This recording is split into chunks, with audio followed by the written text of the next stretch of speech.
Көшпенділер ойындары осындай игі мақсаттан туған бірегей жоба. 10 жыл бұрын осы жарысты алғаш ұйымдастырған қырғыз бауырларға алғыс айтамын. Бұл ұлттық спорт түрлерінен өтетін әлемдегі ең ірі дода. Оны көшпенділер олимпиадасы деуге болады. Бұл ойындар дала өркениеттің жер жаһанға паш етеді.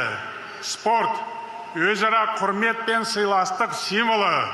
Спорттың басты миссиясы халықтар достығын нығайту. Қазақстан бүкіл әлемге бейбітшілік пен келісім мекені ретінде танымал.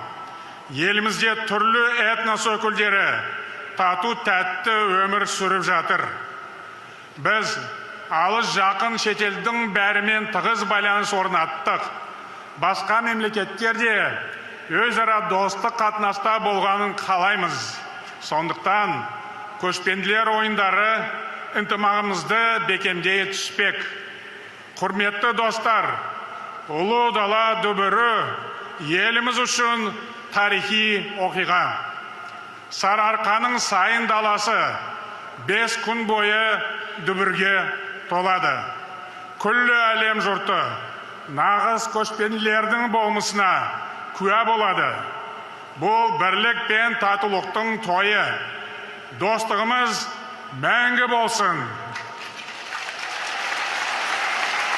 5-ші дүниежүзілік көшпенділер ойындарын ашық деп жариялаймын.